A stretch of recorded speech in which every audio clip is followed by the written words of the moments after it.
Hello everyone and welcome back to the channel. तो आज की वीडियो में हम लोग डिस्कस करेंगे मनी और उसके फंक्शंस के बारे में। ओके, अगर आप लोगों ने अब तक चैनल को सब्सक्राइब नहीं किया तो जल्दी सब्सक्राइब करें।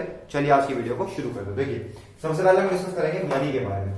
Money is anything which can be accepted as a medium of exchange. मतलब मनी हर वो चीज है जिसको हम as a medium of exchange इस्तेमाल करते हैं। मतलब आज के टाइम में हम जो भी चीज मार्केट में एक्सचेंज कर रहे हैं, कुछ खरीदने जा रहे हैं या कुछ बेचने के लिए जा रहे हैं, तो उसके बदले हम क्या करते हैं, उसको हम पैसे के बदले में एक्सचेंज करते हैं। That is called medium of exchange.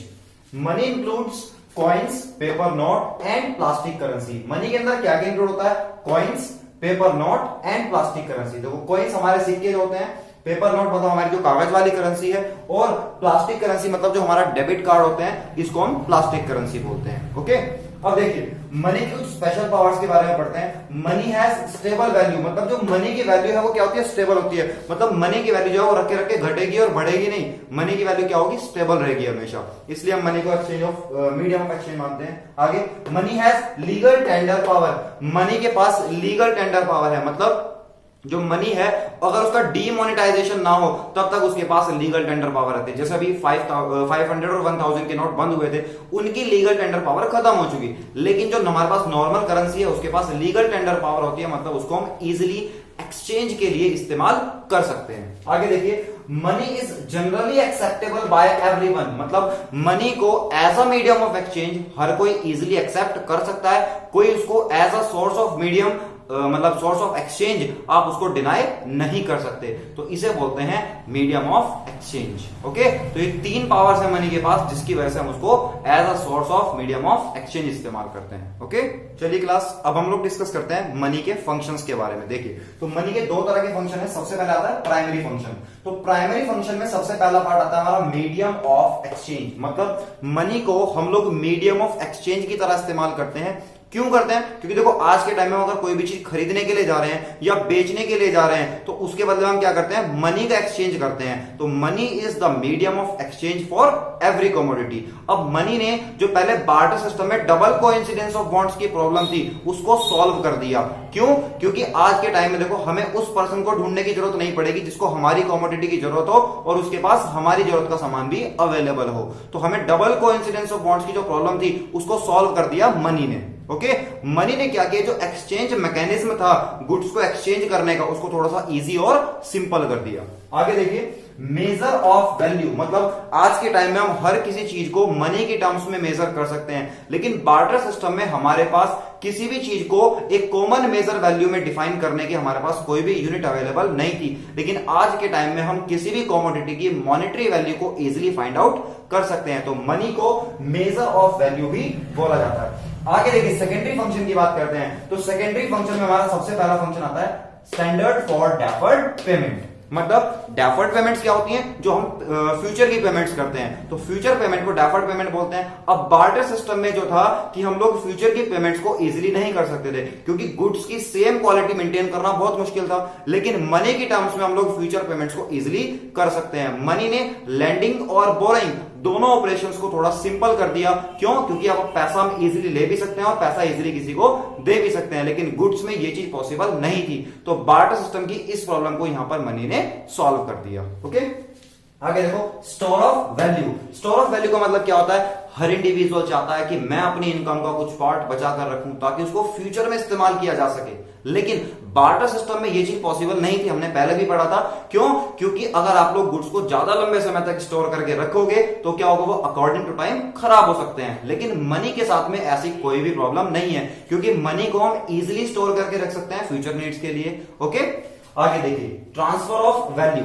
मतलब हम लोग पहले बार्टर सिस्टम में कुछ गुड्स ऐसे थे जिनको हम ज्यादा लंबे प्लेस पर हम उसको ट्रांसफर नहीं कर सकते थे, लेकिन हम लोग मनी को इजिली ट्रांसफर कर सकते हैं through from one place to another. Okay, तो अब हम लोग डिस्कस करते हैं फॉर्म्स ऑफ मनी के बारे में। तो सबसे पहले हम पढ़ते हैं फिएट मनी के बारे में। देखिए, it refers to the money issued by authority of government. It includes all notes and coins to be accepted as a medium of exchange. मतलब फिएट मनी का मतलब होता है कि वो मनी जो भी हमारी गवर्नमेंट द्वारा इश्यूड है, इसमें सारे नोट्स और कॉइन्स इंक्लूड होते हैं जिनको हम as a medium of exchange इस्तेमाल करते हैं। ओके, उसके बाद देखिए fiduciary money, it refers to the money which is accepted as a medium of exchange because of the trust between payer and payee. मतलब ये वो मनी है जिसको हम क्या करते हैं, because of the trust between the payer and payee as a medium of exchange इस्तेमाल करते हैं। जैसे कि चेक को हम इस्तेमाल करते हैं, cheques are used as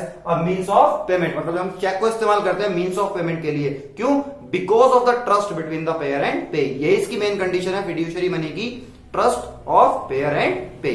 okay, उसके बाद हम लोग डिस्कस करते हैं फुल बॉडीड मनी के बारे में। It refers to the money in terms of coins whose commodity value is equal to the money value। मतलब फुल बॉडीड मनी कौन सी होती है, जहां पर मनी वैल्यू और कमोडिटी वैल्यू दोनों सेम होती है। जैसे कि कॉइन्स होते हैं, तो कॉइन्स में क्या होता है, जितनी उनकी मटेरियल वैल्यू होती है उतनी ही उनकी मनी वैल्यू होती है, तो उसे बोलते हैं हम फुल बॉडीड मनी।